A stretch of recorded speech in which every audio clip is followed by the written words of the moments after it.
Hello welcome to MS classes. आज के इस वीडियो में हम पढ़ेंगे different types of structure of OS.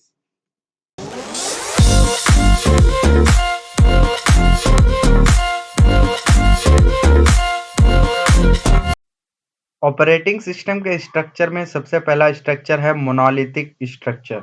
Monolithic structure बहुत सिंपल स्ट्रक्चर है। इसका मतलब ये हुआ कि मोनोलिथिक स्ट्रक्चर में दो पार्ट होता है मेनली, प्रोग्राम पार्ट और कर्नल पार्ट, जिसमें कर्नल पार्ट में सारे फंक्शनैलिटीज होंगे। मतलब कि एक कर्नल के जितने भी फंक्शंस होते हैं, जितने काम करता है कर्नल, वो सारे फंक्शनैलिटीज कर्नल में होंगे। अमूमन ये देखा जाता है कि प्रोग्राम का जो स्पेस होता है, मेमोरी स्पेस, वो अलग होता है और कर्नल का जो मेमोरी स्पेस होता है वो अलग होता है। लेकिन यहाँ पे मोनोलिथिक स्ट्रक्चर में प्रोग्राम और कर्नल का जो स्पेस है वो एक ही स्पेस है।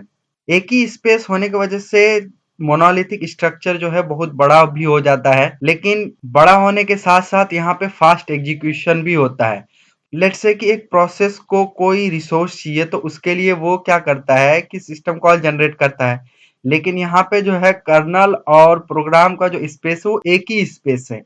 सिस्टम कॉल को इंटरप्रेट करने में और रिसोर्स को एलोकेट करने में टाइम नहीं लगेगा। इसलिए हम कह सकते हैं कि जो भी प्रोग्राम का जो एग्जीक्यूशन होगा या अदर चीजों का जो एग्जीक्यूशन होगा वो जल्दी जल्दी होगा। प्रोग्राम और कर्नल के एक ही जगह होने की वजह से ये टाइटली कपल्ड है। तो अगर हम एक फंक्शन में अगर चेंजेस करते हैं तो हमें अदर जो फंक्शंस हैं उन सबको चेंज करना होता है।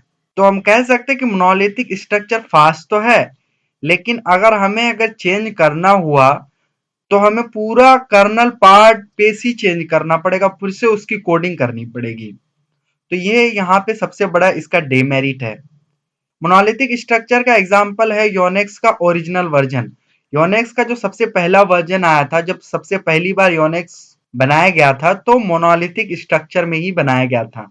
बाद में धीरे धीरे जब योनेक्स का डेवलपमेंट होता गया तो उसमें और सारी चीजें और सारी फंक्शनैलिटीज ऐड की गई। Second type of OS structure है माइक्रो कर्नल स्ट्रक्चर। अगर हम माइक्रो कर्नल स्ट्रक्चर के डायग्राम को ध्यान से देखें तो कर्नल का एक अपना स्पेस है और यूजर का अपना स्पेस है। कर्नल को यहाँ पे अपना स्पेस मिल गया, यूजर को यहाँ पे अपना स्पेस मिल गया। इस वजह से ओएस जो है वो स्मॉल हो गया, छोटा हो गया। यहाँ पे अगर हम ध्यान से देखें तो कर्नल में बेसिक फंक्शनैलिटीज है, जैसे कि memory management, CPU scheduling, inter process communication, और जो अदर सर्विसेज है जैसे कि ड्राइवर्स हो गए, सिस्टम फाइल हो गए, ये कर्नल स्पेस से अलग रखा गया है। जब भी यूजर प्रोग्राम को सिस्टम फाइल एक्सेस करना है या ड्राइवर एक्सेस करना है तो वो एक मैसेज भेजेगा कर्नल को, और कर्नल जो है जो भी यूजर को ड्राइवर चाहिए या सिस्टम फाइल चाहिए तो वो उसको एक्सेस करा देगा।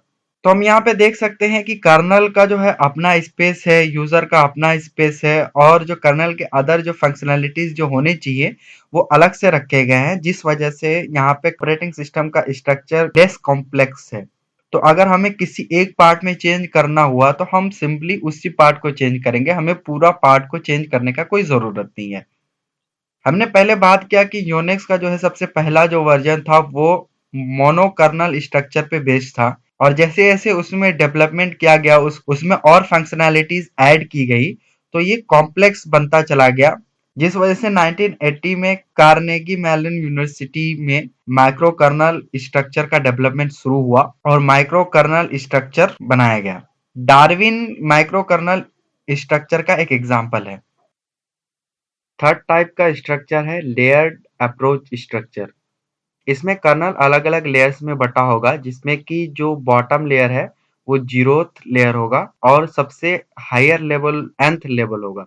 अब n कुछ भी हो सकता है, 4 5 6 7 कुछ भी हो सकता है। कोई भी लेयर के डेटा स्ट्रक्चर या फंक्शंस हायर लेवल से इन्वोक होते हैं, जिसके बदले में वो जो अपने से जो लोअर लेवल होता है, नीचे वाला लेवल होता है, उसको फंक्शन प्रोवाइड करता है। लेयर्ड अप्रोच में होने की वजह से यहाँ पे जो है डिबगिंग बहुत आसान हो जाता है। जिस लेयर में डिबगिंग करना है उसी लेयर पे हम कर सकते हैं, बाकी के जो अदर्स लेयर हैं वो इफेक्ट नहीं होते हैं।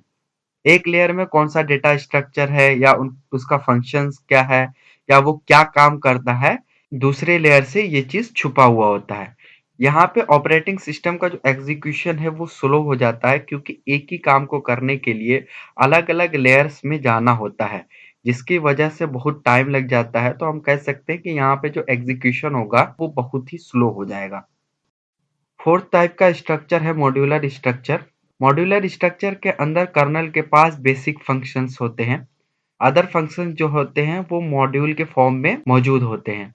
तो जब भी कर्नल को उन सर्विसेज की ज़रूरत है, तो उस हिसाब से वैसा मॉड्यूल कर्नल में इंसर्ट किया जाता है और जब उसका एग्ज़ीक्यूशन हो जाता है, तो उसके बाद वो सर्विस कर्नल से रिमूव कर दिया जाता है।